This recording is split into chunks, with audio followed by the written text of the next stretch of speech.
Azhar. Saya sebagai orang yang awam, tidak berilmu, ikut ulama-ulama guru-guru kami di Azhar yang sudah mengeluarkan keputusan pada tanggal 15 Maret 2020 tentang gugurnya sholat Jumat dan sholat fardu.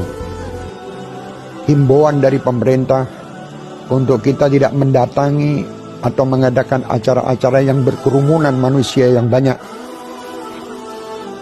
karena timbulnya wabah-wabah virus corona di sekitar kita. Kita wajib untuk mentaati apa yang disampaikan oleh pemerintah. Maka kita, ketika kita dikasih tahu, jangan pergi ke tempat kerumunan orang. Jangan pergi kemudian ke tempat orang yang berkumpul. Kurangi aktivitas-aktivitas di luar.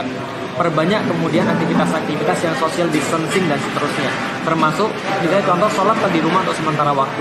Berarti kita sedang pergi dari satu keputusan hukum kepada keputusan hukum yang lain, yang insya Allah sama-sama halal. Menyimak begitu banyak polemik tentang sholat di rumah, AA, pimpinan Darut Tauhid dan seluruh jajaran Darut Tauhid memutuskan untuk sepenuhnya mengikuti fatwa Majelis Ulama Indonesia. AA dan keluarga sudah sholat di rumah dan semua juga dianjurkan sholat di rumah. Apabila di negeri itu ternyata yang sudah terinfeksi banyak dan yang belum ketahuan juga masih banyak, maka kalau dikatakan menghindari, nanti ya kota Surabaya mengumumkan namanya sekolahan tutup. Nggak ada sholat berjamaah di masjid, sholat di rumah kalian. Nah, di situ kita taati. Yang ingin saya sampaikan pada kesempatan kali ini, amanah dari Imam Besar Sayyidil Walid Al-Habib Muhammad Rizik bin Hussein bin Syihab. Beliau menyerukan kepada seluruh ta'lim dan tabligh akbar FPI di seluruh daerah yang terpapar wabah corona atau yang terindikasi terpapar wabah corona, beliau menyerukan agar seluruhnya dihentikan atau diliburkan terlebih dahulu sampai keadaan kembali kondusif. Sesuai dengan petunjuk medis, petunjuk para pemerintah, mari kita ikuti. Jika kita tidak boleh berkumpul di sebuah tempat, mari kita ikuti, karena kalau sudah medis yang mengatakan dibarengi dengan pemerintah, insya Allah untuk kemaslahatan kita.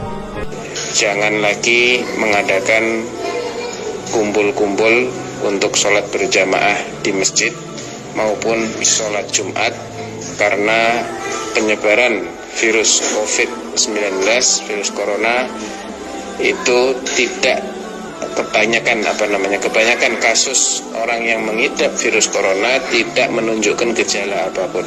85% tidak menunjukkan gejala apapun.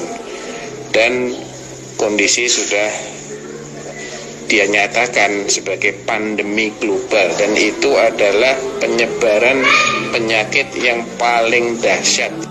Hafizahullah, misalnya dilarang mengadakan acara-acara keramaian, ya sudah, kita taat. Ya, kalau ternyata masjid tidak boleh datangi karena terbukti terjadi banyak virus corona, ya sudah, tidak usah datang. Kata mereka virus corona itu konspirasi Dajjal. Buktinya MUI Majelis Ulama Indonesia mengeluarkan semacam fatwa atau himbauan untuk menutup masjid. Tapi mal-mal, PT-PT, tempat hiburan dan maksiat, kenapa tidak ditutup? Kenapa masjid aja? Kata mereka begitu, saudara. Maka saya jawab, dungu.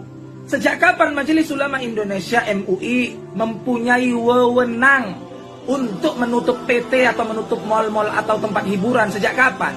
Kau suruh yang punya PT, yang punya mal itu menutup mal mereka dan menutup PT-PT mereka. Dalam keadaan darurat dan semua orang memandangnya darurat, sejalan juga dengan protokol dari pemerintah, maka ibadah sholat itu dapat dilakukan di rumah masing-masing.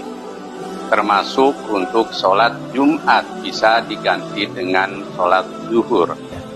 Dan saya juga menghimbau kepada pemuka-pemuka di agama lain, saudara-saudariku sebangsa dan setanah air, ya, agar sama-sama kita bersinergi menyampaikan kepada umatnya, menyampaikan kepada masyarakat juga di bawah binaan dan bimbingannya, agar senantiasa bisa menjaga diri, kesehatan sesuai dengan instruksi yang kita dapati, dan bisa menyatukan kita dalam suasana kebangsaan yang utuh, baik, dan semoga Allah membebaskan kita dari wabah COVID-19 ini dan memberikan hikmah-hikmah terbaik kepada kita.